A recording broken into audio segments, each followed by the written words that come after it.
Hello viewers, কেমন আছেন আপনারা সবাই? অবশ্যই ভালো, আশা তো রাখি ভালো থাকেন। আপনারা কেমন আছেন এটা আমাকে জানান না কেন, কমেন্টসে এসে জানাবেন কেমন আছেন, সুস্থ আছেন, ভালো আছেন। আমার সাবস্ক্রাইব ভিউয়ার্সরা ভালো থাকুক, সবসময় আমি এটা দোয়া করি। Welcome back to my channel all over ভিডি। আমার সমস্ত ভিডিওগুলো আপনারা মনোযোগ দিয়ে দেখেন, তার জন্য আমার প্রিয় ভিউয়ার্স, সাবস্ক্রাইবার্স যারা সাবস্ক্রাইব করেনি সবাইকে অসংখ্য ধন্যবাদ। তো আজকে একটি অনেক বেশি মজাদার, আমি যখন ভিডিওটাতে ভয়েস দিচ্ছি তখনই আমার জিভে জল চলে আসতেছে। এইরকম মজাদার আপনি চিংড়ি মাছ ভুনা আমি খেয়েছেন কি না আমি জানি না, তবে এটা এভাবে কুকিং করে খেলে অসাধারণ মজা লাগে।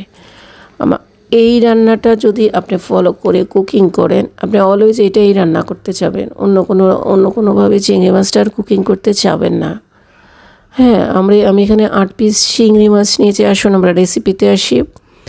8 পিস চিংড়ি মাছ নিয়েছি। হলুদ, মরিচ, লবণ, ধনিয়া, জিরা, পেঁয়াজ সব কিছু দিয়ে আমরা ভালো করে মেখে নিব।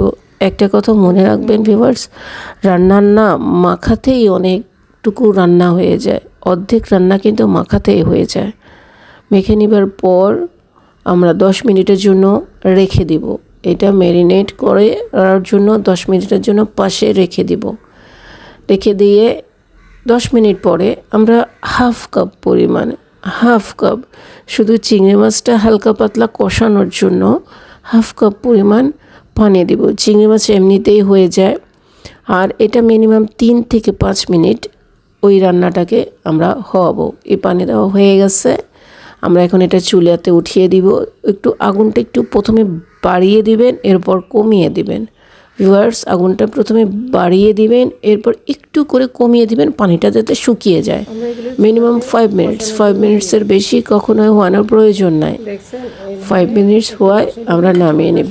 আসুন আমরা সেকেন্ড পার্টটাতে যাই। আমাদের সেকেন্ড পার্টটা হলো, যেহেতু এটা অনেক মজাদার চিংড়ি মাছ, প্লিজ আমি আপনাদেরকে গ্যারেন্টি দিয়ে বলছি, এই রান্নাটা আপনাদের কাছে অসাধারণ এবং ফাটাফাটি লাগবে। ঠিক আছে, আপনারা অবশ্যই এইভাবে করে চিংড়ি মাছটা রান্না করে খেয়ে দেখবেন।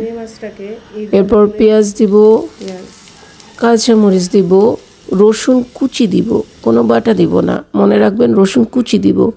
চিংড়ি মাছে রসুন বাটা দিলে ঝোলটা কেমন যেন হয়ে যায়, আমি খাই না কখনো চিংড়ি মাছের বাটা দিয়ে।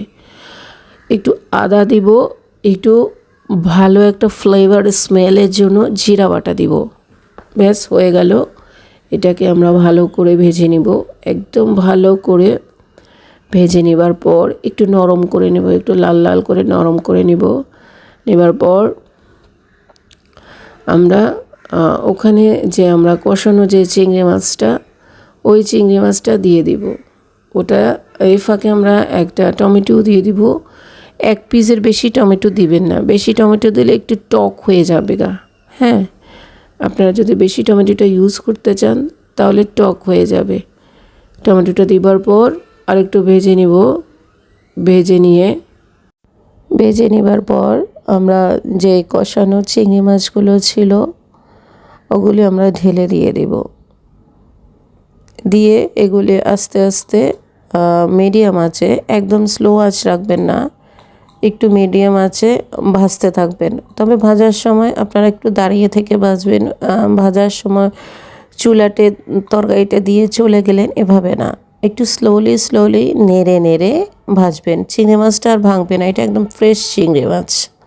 হ্যাঁ, ব্যাস আস্তে আস্তে নেড়ে ভেজে নেবেন। আমার এখানে একটু মাঝে মাঝে যখন পেঁয়াজটা একটু কম মনে হবে, প্রয়োজনে আর একটু কাঁচা পেঁয়াজ দিয়ে নেবেন। ভিউয়ার্স, পুরো ভিডিওটা ওয়াচ না করলে আপনারা বুঝবেন না, এবং এই খাবারটা অনেক বেশি মজা। আমি কিছু বলবো না, আপনারা ভিডিওটা পুরো দেখে নির্বাচন করবেন খাবারটা কতটুকু মজা। অনেক একটা টেস্টি খাবার, অবশ্যই ট্রাই করবেন মেহমান আসলে, তারপরে ঈদের সময়, রামাদানে, যখনই আপনি পারেন সেহরিতে এই খাবারটা অমৃতের মতো লাগবে, অমৃত। ঠিক আছে, পুরো ভিডিওটি ওয়াচ করুন, দেখতে থাকুন। অসংখ্য ধন্যবাদ আমাকে আজ পুরো ভিডিওটা ওয়াচ করার জন্য। Good bye. এখানে আর একটু পেঁয়াজ দিয়ে দেবো, কাঁচা পেঁয়াজ, এটা হয়ে যাবে।